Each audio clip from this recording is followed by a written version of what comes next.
Hey everybody, so I was doing research for the iceberg and kept coming across like weird shady government stuff, and a lot of it made me think about JFK, and then I was like, I haven't given my crazy conspiracy rant on him yet, so this is that. I say that mostly as a joke. To me, JFK is one of the most obvious cover-ups that have ever happened in history ever, to the point that there is government records and committees made who say, without a shadow of a doubt, that it was a conspiracy. So I thought, what better way to illustrate that than with a whiteboard?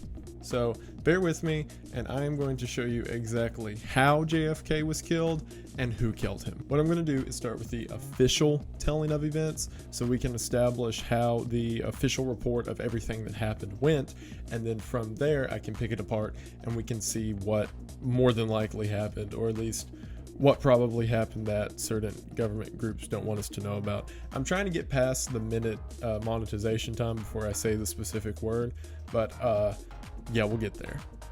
I hope that you all can appreciate real art when you see it. We give the official retelling of events. On November 22nd, 1963, John F. Kennedy... Has it been past a minute? It's probably been past a minute. The CIA killed John F. Kennedy. Like, hilariously so, but we'll get to that. 1963, November 22nd, John F. Kennedy and his wife Jackie are going through Dallas on a motorcade in the middle of a big Dallas parade. It was part of his whole re-election campaign. Riding in front of them was the governor of Texas and his wife, basically Mr. and Mrs. Connolly. In the front row was CIA agents O'Connolly and Greer. Greer was driving. The official telling of events goes something like this. Lee Harvey Oswald fired 3 shots. The first one was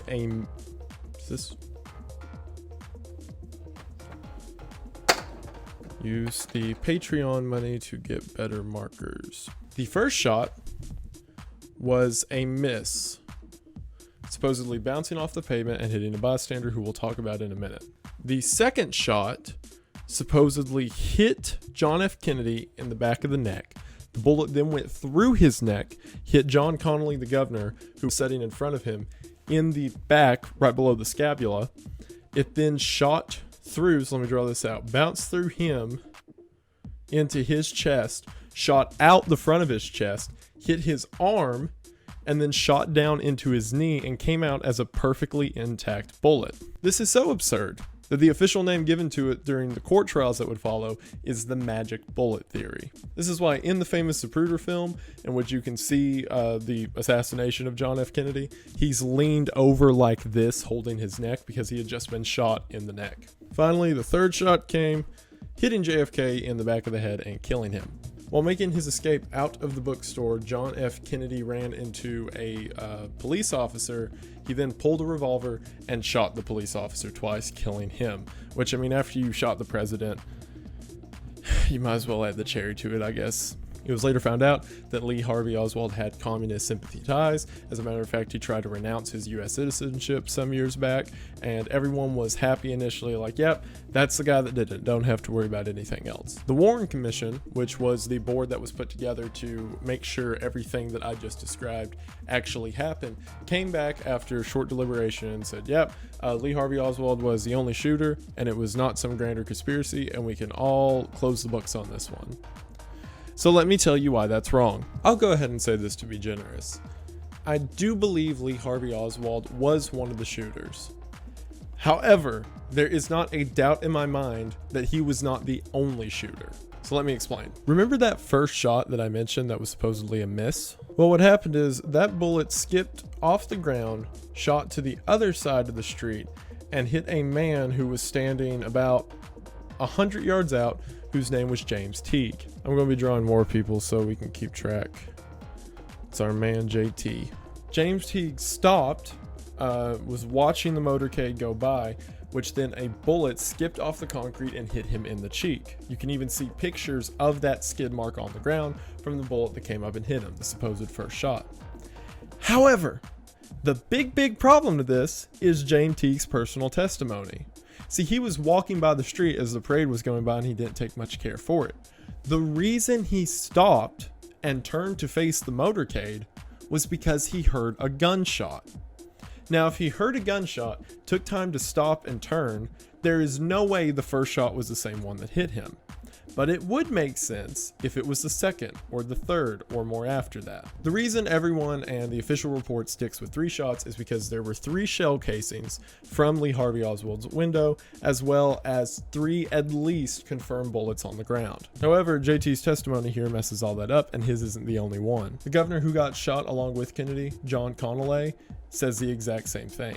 He says that there is not a doubt in his mind, nor his wife's, that the bullet that hit Kennedy and him was 2 separate shots. Keep in mind, it's called the magic bullet theory for a reason. There's no way the bullet followed that whole trajectory and just stayed together perfectly fine. What makes more sense is that it was 2 separate shots. However, Lee Harvey Oswald was using a 6.5mm bolt action Carcano rifle. Not to get into all the details of it, but it is literally impossible to fire a bolt action rifle in the amount of time between what would be Kennedy getting hit and the governor getting hit. The space between the 2 shots was long enough that they could tell a difference in when each of them was hit, but not fast enough for someone to rechamber around and get a second shot off. Unless there was a second shooter somewhere off to the other side. And stick with me here for a second. I was trying to draw him on a hill, but it looks like he's got really big legs. We're gonna keep it. Anyway, if Texas Red here was off on the other side of the road firing shots toward the motorcade too, then one of his shots could have crossed through, striking the president in the neck and continuing, which would make more sense why Kennedy was hit in the neck, bent forward, and then one of Lee Harvey Oswald's shots hit the governor in the back. This is a direct quote from former Governor John Connolly. "There is my absolute knowledge, and Nellie's too, that one bullet caused the president's first wound and that an entirely separate shot struck me." So where would our man Texas Red be standing? Most of you are probably familiar with the famous Zapruder film, which is the film that is famous for being the one in which JFK gets killed. However, there was another view. There was another camera on the other side of the street that was recording that day that was filming the motorcade from the other direction. In it, everyone who has watched that film has said they can see with absolute certainty puff of gun smokes appearing from the opposite side of the street on what appears to be a grassy knoll. Not only that, but these puffs of smoke are in time with the times that bullets struck the motorcade. So now you may be asking yourself, what do you mean people who have seen this other film?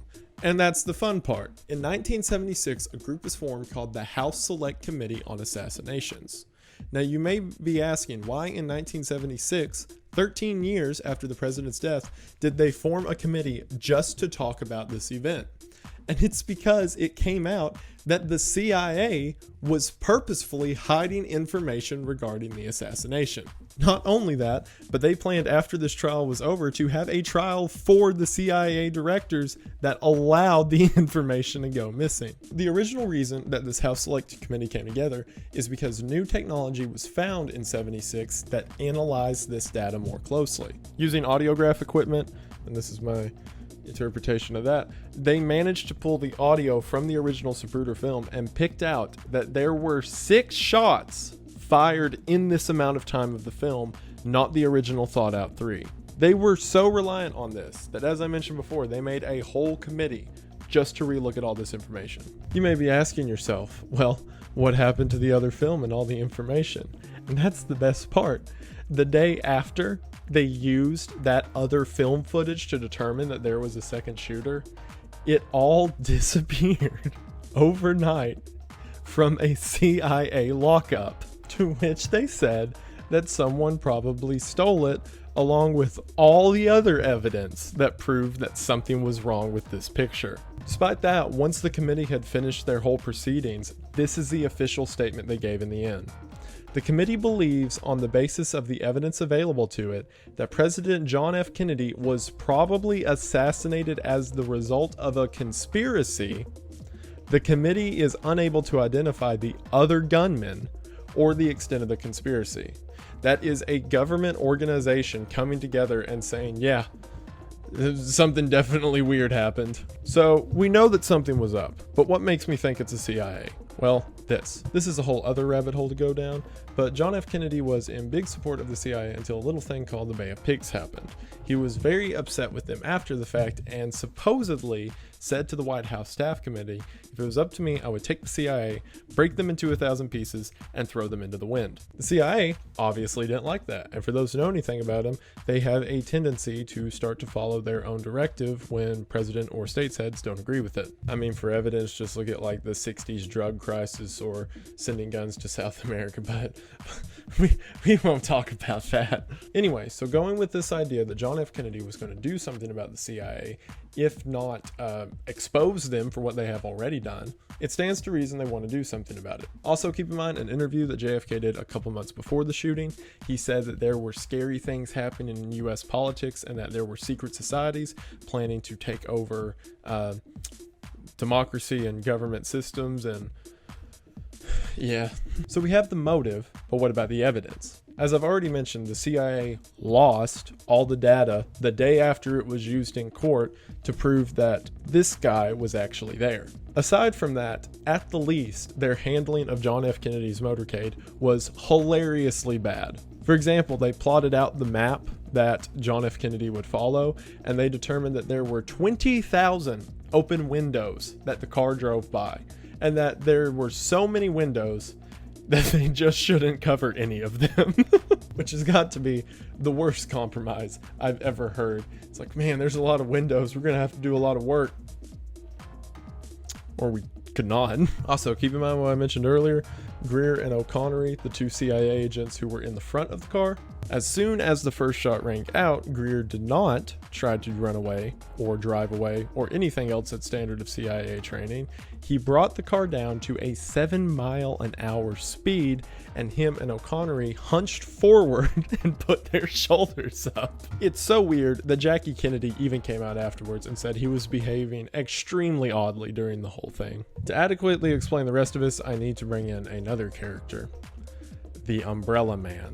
The Umbrella Man has become a famous figure in all the theories surrounding JFK, and there's good reason for it. In the middle of a sunny day in Dallas, right as the president's murdered, you can see a man in the Zapruder film who is holding up an umbrella in front of the motorcade. Not only that, but he is standing directly in front of the position Lee Harvey Oswald was in front of, and as he's standing there, JFK passes by, to which he lifts his umbrella, and immediately the first shots ring out. If that is not a man on the ground either signaling that it's the motorcade or giving the all clear to fire, I don't know what is. To top it off, immediately after JFK died, there are pictures of this guy simply shutting his umbrella and setting down at the curb.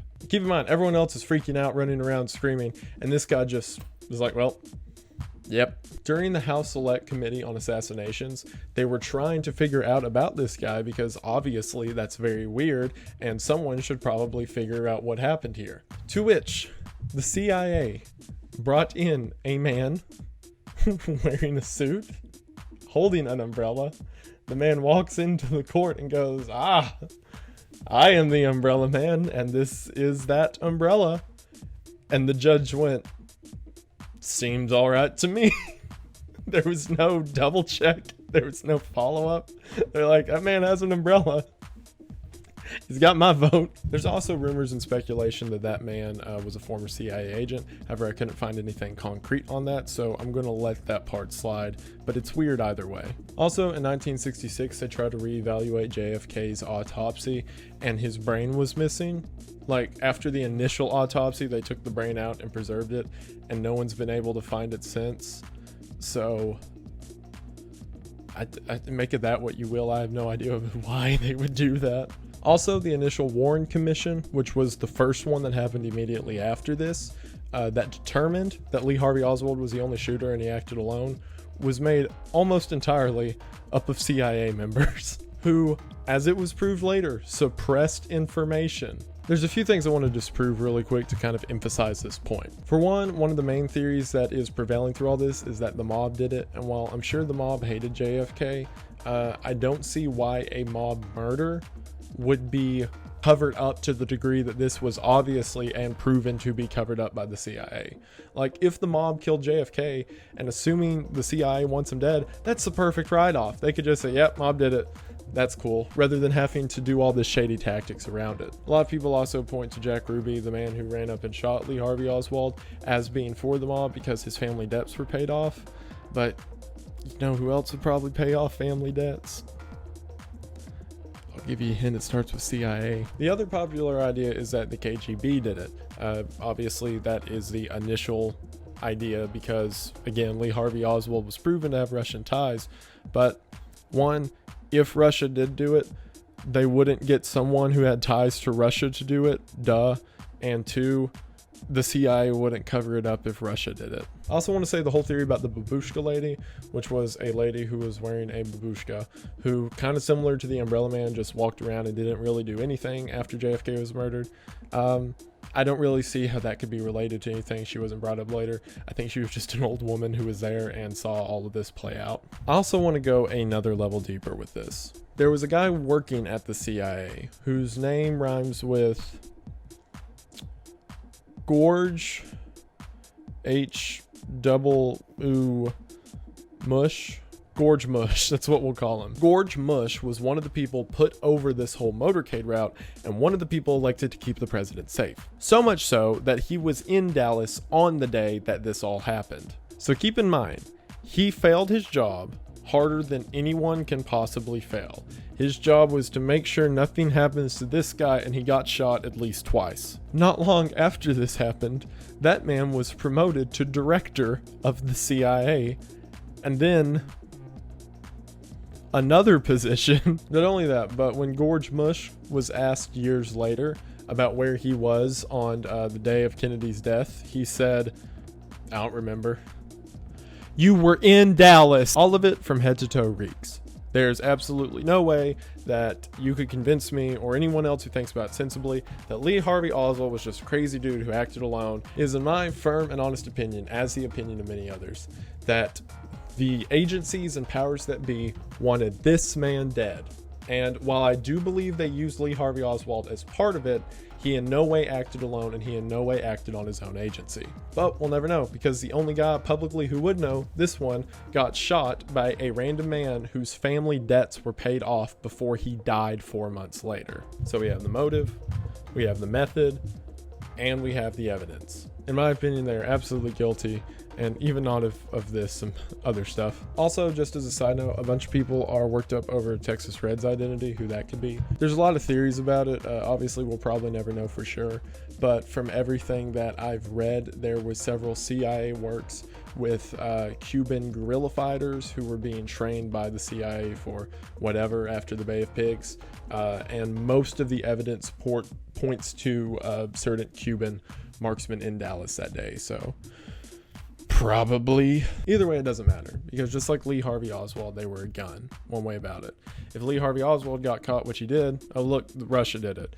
And if a Cuban guerrilla fighter got caught, oh look, Cuba did it. Either way, the people who really did it wash their hands of the situation and get a walk away. I should also mention, before anyone decides that I am a threat for this, this is a joke. It's all a joke. This is post-irony humor. This is entirely educational. I believe none of it, and you should believe none of it. And everything is a joke. So, tomato, potato. Anyway, now that we're done with all the jokes, thank you all for watching. This is something, again, that I just decided to do spur of the moment. So I hope you enjoyed. If you want me to do more like this, I certainly can make more funny jokes. Either way, if this demonetizes me, I am absolutely thankful for all of my patrons, and a very special thanks to my top tier patrons. Thank you, Kayla. Thank you, Pef. Thank you, Eddie. Thank you, Benjamin. Thank you, Tim. Thank you, Publius. Thank you, Saucy. And thank you to the newest member of the Patreon family, Phazia. Thank you all for being a part of that. It really does mean the most. I'm going to do the deeper dive on Rocco's Basilisk soon. As a matter of fact, that's one of the things I was researching when I got the idea to do all of this. And next iceberg tier out sometime this week. You all know the drill at this point. But again, thank you all for watching. It means the most. And I will see you in the next one. Bye.